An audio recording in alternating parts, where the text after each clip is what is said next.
لیکن جب حضرت معاویہ کا انتقال ہو گیا، اب جو ہے معاملہ یہ پیدا ہو گیا کہ اب بیعت کریں نہ کریں تو پھر جو ہے باغی شمار ہوگی۔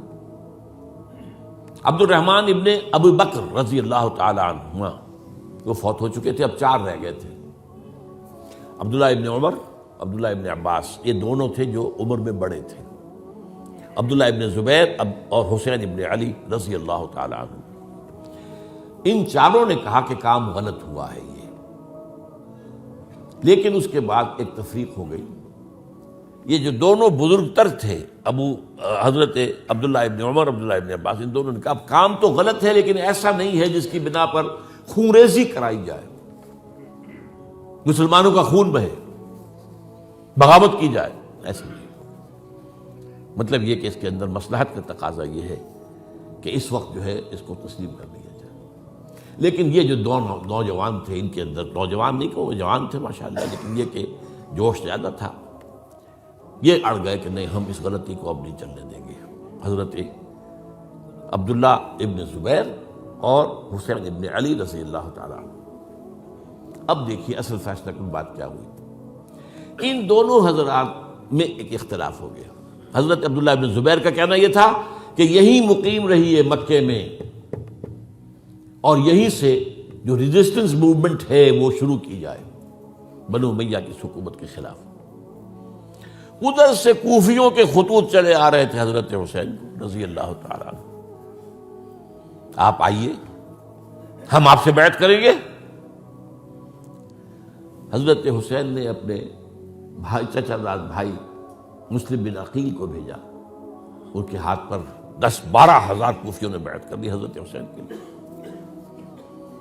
اور ان کے خطوط کے جو ہے وہ تو پورے کے پورے تھیلے تھے حضرت حسین کے پاس۔ اس سے پھر حضرت حسین نے سفر کیا۔ ادھر یہ ہوا کہ یزید کی طرف سے عبید اللہ ابن زیاد جو ہے گورنر بن کر آیا، اس نے جو تشدد کیا کوفیوں پر، سب نے بیعت توڑ دی، اور حضرت مسلم بن عقیل جو ہے ان کو شہید کر دیا۔ یہ خبر پہنچی ہے حضرت حسین کو، آپ ابھی درمیان میں تھے سفر کے، آپ نے مناسب سمجھا کہ میں واپس لوٹ جاؤں، لیکن حضرت مسلم بن عقیل کے بیٹے کھڑے ہو گئے کہ اب ہم قصاص لیے، ہمارا باپ شہید کیا گیا، قصاص لیے بغیر تو نہیں جائیں گے۔ اب یہ مروت کے خلاف تھا حضرت حسین کی کہ وہ ان کو چھوڑ دیتے۔ یہ وجہ ہے کہ وہ حادثہ پیش آیا، اور اس میں بھی اصل وجہ میں بتاتا ہوں، وقت جو ہے ختم ہو گیا ہے۔ وہ یہ ہے کہ حضرت حسین نے جب وہ لشکر تھا کوفیوں کا، کوفی تو آئے تھے نا، وہی کوفی جنہوں نے بیعت کی تھی، وہی بیعت توڑنے والے تھے، وہی لشکر میں آئے تھے حضرت حسین کے خلاف۔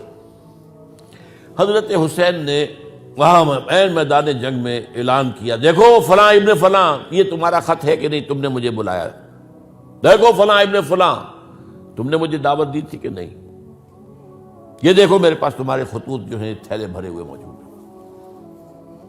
اب انہیں اندیشہ یہ ہوا کہ اگر حضرت حسین کو کسی طرح بھی یزید تک پہنچ جانے دیا گیا تو ہمارا جو ہے بانڈا پھوٹ جائے گا، پھر ہماری خیر نہیں۔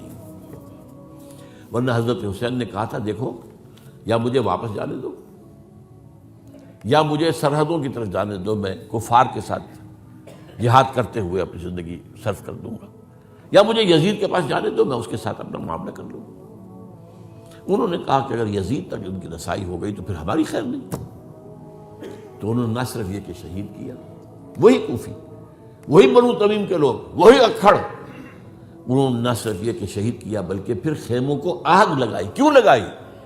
تاکہ وہ جو ڈاکومنٹری پروف تھا ان کے خلاف وہ ختم ہو جائے، ورنہ آگ لگانے کی کیا ضرورت تھی؟ انہوں نے اور تو کوئی نہیں کیا، یعنی وہ کام تو نہیں کیا کہ جو کسی مفتوح کے ساتھ کیا جاتا ہے۔ حضرت حسین کے بیٹے بیمار تھے، حضرت علی بن حسین زین العابدین رحمۃ اللہ علیہ، انہیں شہید تو نہیں کیا۔ جو خواتین تھیں جو ان کی کوئی بے حرمتی نہیں کی۔ یہ نہیں کہا کہ اب یہ تو جیسے کہ خوارج کہتے تھے کہ جو مسلمان کافر ہو گئے ہیں، مسلمان ہیں، ان کے نزدیک کافر ہیں، ان کی بیویاں بھی حلال ہیں ہم پر، وہ تو کنیزیں ہیں، پھر فیصلہ یہ تو نہیں کیا۔ خیمے جلائے اس لیے ہے کہ وہ جو ثبوت تھا ان کے خلاف وہ ختم ہو جائے۔ یہ حادثہ فاجعہ بھی در حقیقت اسی سلسلہ سبائیہ، وہ فتنہ جو ہے اسی کا اس کی ایک کڑی ہے۔